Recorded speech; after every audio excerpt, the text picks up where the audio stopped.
Glad to have you with us from the city of trees, Boise, Idaho. We're here at Albertson Stadium, home of the Smurf Turf, for another edition of the famous Idaho Potato Bowl. While this game caps off the regular season, how that season is remembered will be impacted greatly by what happens in this game. As we'll see a squad from the Sun Belt, the James Madison Dukes, taking on a team from the Mountain West, the Utah State Aggies. Glad to have you with us for EA Sports College Football. I'm Reese Davis, David Pollack and Jesse Palmer with me in the booth. Guys, we are ready to tee it up.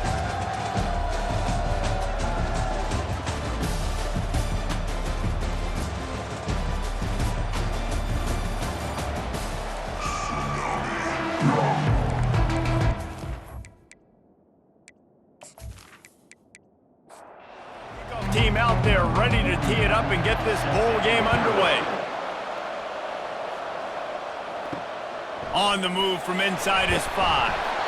And the return man has no place to run, no place to hide, and a place to be tackled. The Aggies return team will have that offense packed up. And here's the man they rally around, and he has earned that type of respect, David. You dang right. You earn it by doing it, and he's done it at such a high level. Everyone believes in this young man, and Palmer, there's a reason why. You're right, David. He's been in the big moments, and he's won the big games. This guy delivers when the game is on the line. He'll do it himself. They'll give him a couple that leaves him with 3rd and 8. And the Aggies moving quickly to the line. On 3rd and long, trying to have a big completion here. Going to try to pop one on the screen. And he's going to be just short of the 1st down. It's going to bring up a decision for this coach. Utah State will be forced to send out the punt team. A quick 3 and out, and they're already giving up the ball. Looks it all the way in, and now turns his attention upfield. This guy is a daring punt return man. He's not going to settle for the fair catch. A solid return gets a little bit of ground for the offense. So James Madison's offense taking the field. First chance we have to see them today. As we take a look at our impact players for this one, what are you looking for, Jesse, for a guy to make an impact? Well, these are simply put the leaders of this football team, and generally games go how these guys play. If they make plays, they've got a shot to win this one. No doubt, they got to show up. These are the team leaders. These guys have to play well if they're going to win the football game. And this one will be stopped for no gain. They line up, and it is a long way to the sticks from here. Quarterback just flat missed it. Incomplete. The Dukes line up to punt it away. The punter going to get his first work of the afternoon. A fairly short distance here toward the sidelines, not his best work. They'll start this drive from the 42. They'll try to get the edge with the toss play here. He's knocked down in the backfield. He'll lose a couple. After getting knocked back to open this drive, it's 2nd and 12.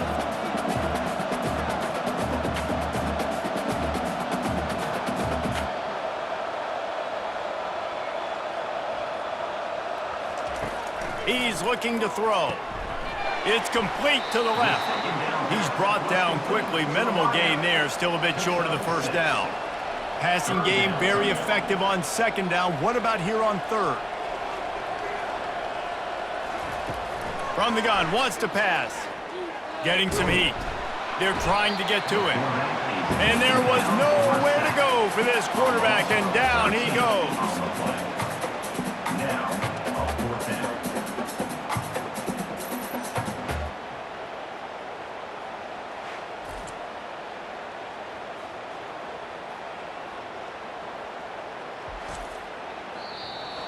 Number 63.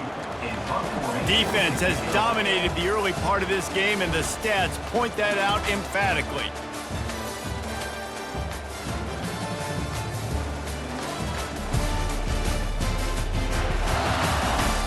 Well, based on that, we can hope to see a little more offensive explosion here in the 2nd quarter as we get ready to get things started. 4th down, and the punt team sends it the other way. Signals for the fair catch, and that's where they'll put it in play just outside the 20. James Madison sends the offense back onto the field. RPO complete to open the drive. They make the stop, trying to pick up just a little bit at a time to get to that first down marker. One thing I've noticed from talking to coaches about their approach to bowl games is how many of them use it as a springboard for next season. They try to focus on developing some of the new guys, maybe, that have joined them for the bowl practices. I mean, you get 15-plus extra practices. You start to play and experience more as young guys. The older guys get a little bit more rest. But, yeah, you're building the future. You're building the foundation. You're working on your technique. And you know what? You also get to have some fun. I think that's important for team building, is having fun at your location, doing the different things together to start to build that unity that will make a big difference in the future. Yeah, there's a saying in college football that your freshman year, when you get to bowl season, you're no longer a freshman. A lot of players grow up. You get the extra practices mentally, and from a confidence standpoint, you turn the page. I can remember back to my true freshman year, we were getting ready to play Penn State. We had a lot of NFL talent in my freshman class, and everybody just seemed to grow a foot taller. They were playing with a different intensity level that really paid off for us the next year. Looking downfield, it's Barnett. It's complete on the right side. Really nice job there by both guys, the throw and the catch, to work that defense and get the first down. And the Dukes come to the line with a new set of downs. To the air on first down. And the quarterback will be slung down back at the 43. The offense will have to use its first timeout of the half. This drive was rolling, and then it got thrown into reverse. Here's a 2nd and 18. Caught behind the line. It's Penny. And the defense had that one well covered. Just a short game there. This will be the 8th play of the drive, but a great opportunity for the defense to get off the field. Just flying through the air like a superhero to make the grab. The offense calls a timeout to stop the clock. Inside a minute to play in the half. Might we get a touchdown after all before the break? He's looking to throw it. Snagged in the middle. It's right. Didn't pick up a lot there. Moved it forward just a few. Quick tempo, no huddle offense. 2nd down, clock's running. He's looking to throw. The quick out. Quick timeout call by the offense after the play. They'd love to pick up this 3rd down and get a fresh set with 1st and goal. Looking to throw on 3rd. Caught near the sticks. It's Thompson. Defense is there to make the stop, but he's got the 1st down, and they'll have it 1st and goal at the 6. The snap sets up to throw. Fires to the end zone. And the pass hits, picked off. Really nice job there by the defense, because I think they baited the QB into trying to fit that one in over the middle of the field. Remember, it's a big zone coverage. They've all got their eyes on him back there in the pocket, and they just let him feel like, maybe I can fit this football in. Not so fast. They come away with the pick.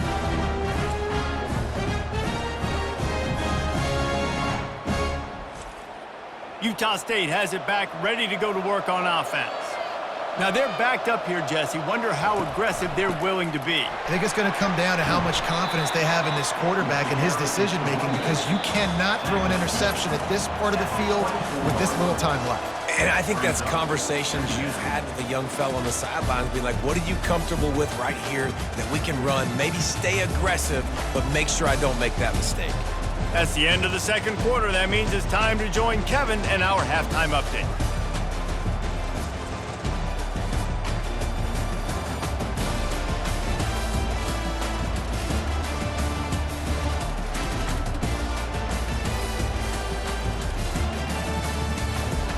Utah State about to kick it off to open the 2nd half. And he's coming out of the end zone. Pulled down at the 18, and the decision to bring it out of the end zone was not a good one. Guys, James Madison ready to go back on the attack. Looking for a man. It's Barnett. Gets it out fast. And there is nothing doing on that one. You got the completion and nothing else to show for it. He was not fooled on that one. You know, a lot of times you want to buy space, and you throw this route really when it's off coverage. But you could tell the cornerback was up, ready to come, pounce on that screen, and get the tackle for him.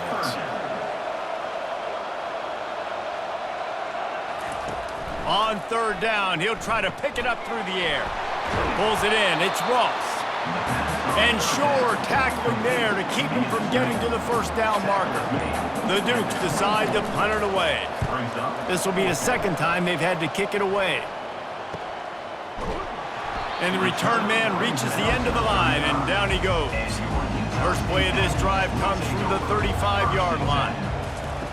Going up top on first down. Grabbed in the middle, it's Lane.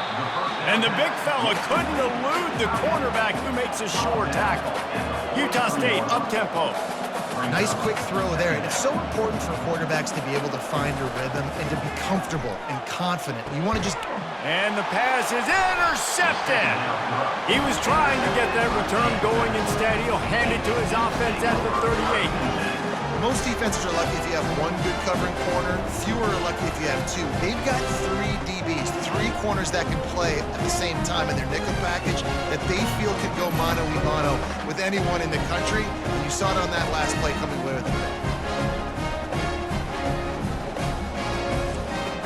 James Madison sends the offense back onto the field. It has been a complete uphill struggle for both of these offenses, Jesse. It sure has. At this point, David, someone's just going to have to step up and make a play. Someone's got to break a tackle, make an incredible catch, and just give some life to this offense. Whatever you can, whatever it takes. Don't worry about looking pretty. That's out the window. We've already looked really, really ugly. We got to find something that works to put some points on the board. Got it in the middle, it's Thompson. How about this backer in pass coverage and bringing the big hit stick with him too. Third and long from the 42. If they can get some of it, it might give them a chance to go for it on fourth down. Throws for the tight end. And a missed opportunity on third down as the defense knocks it free, and fourth down is coming up.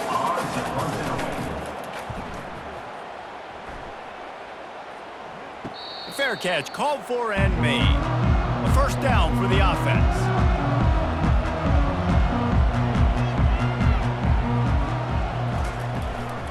The give from the gun. Nudges ahead for 1 out to the 16. Didn't get much on first down. It's 2nd and 9. They'll keep it on the ground. He found a hole, got about 5. He's down at the 21. Now the defense will try to keep them on this end on third and short from the 21. From the gun, wants to pass. Throws to the tight end. It's caught downfield. That is exactly what you're looking for when you talk explosive plays. The defense finally able to make the stop.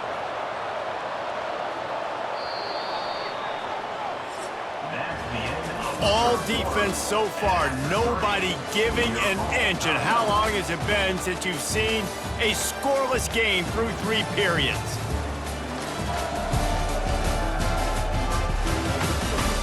It's easy to think back to 2014, Wake Forest, Virginia Tech, the last time we had a game go into overtime as a scoreless tie. Let's see if that's the way this one goes as we start the 4th.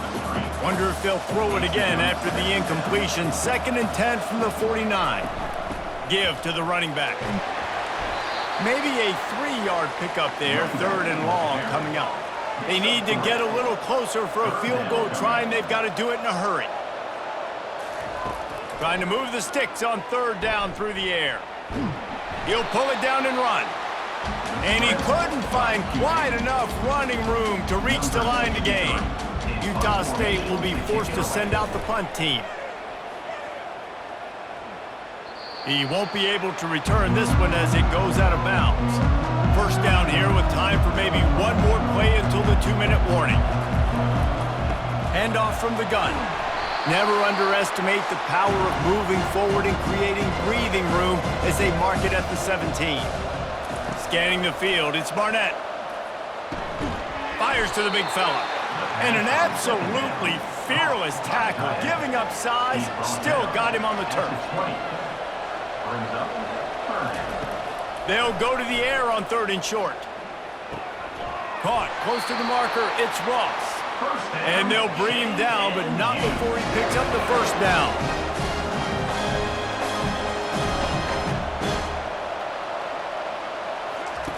Looking to move it through the air. Right down the middle. And this will be picked off. A costly turnover in a tie game. And they'll close in on him after a good return on the interception. The defense was looking for a huge play in this tie game, and they have just given their team a great opportunity. I think, Reese, at this point of the game, tied late, it's going to come down to who can make the most plays. The defense comes up with a massive play, creating that turnover. Outstanding job by the D. All 11 guys being on the same page, now putting their offense in a great position. Utah State sending its offense back onto the field. They're in a perfect situation here, David. Just make sure you drain the clock and you have the last play. 100%. You can't lose. That's how you want to do it. Bleed the clock. Get in a position, Jesse, where you kick the field goal and the clock's hit 0. It just comes down to which plays that you can run in your sleep here. Easy things you can go out and execute to give your kicker the best shot at winning you this game. The defense uses their second timeout of the half as they try to get their act together. A 3rd and long coming up here. They'll ride the running back and leave it with him. They bring him down, and he's going to lose a yard on that one. Referee signals timeout. It's the defense wanting to make sure that they have everything just right with a big play coming. And now on 4th down, they will put it on the shoulders of the kicker to save them with his foot. Splits the uprights. Good. And it has been a defensive struggle to say the least, but finally, scoring. We've got a field goal on the board.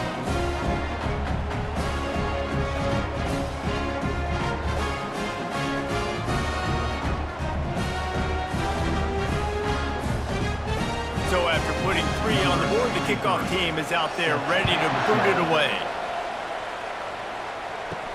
From inside his own 10, let's see what he gets. Really disciplined job by the coverage unit to get down there and make the stop at the 19. They'll crank up this drive with the pass. Hauls it in. And they'll finally catch up to him, but not before a big chunk of yardage is picked up.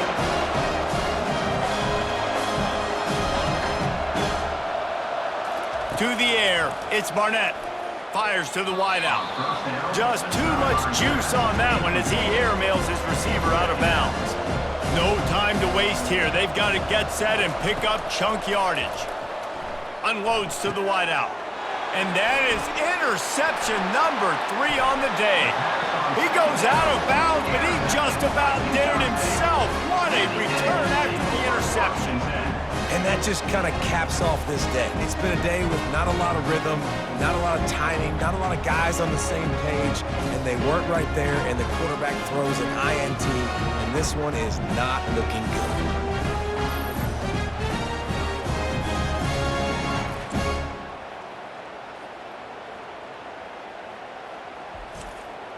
Running out the clock seems to be a mere formality here as they are ready to snap it in victory formation. The quarterback takes a knee. In the postgame, if you start asking about the offensive struggles, the coach is probably going to say, let me tell you something, Mr. Television Announcer. They don't ask me how I won. They ask me if I won. That is all that matters, Mr. Television Announcer, but I think you'd want to play better on offense. You'd want to score more points, but Reese, Jesse, I want to learn as I win. I don't want to learn as I lose. And I know you're loving this one, David, because in today's era of modern college football, with all these spread offenses and up-tempo, we're used to seeing a ton of points. We're not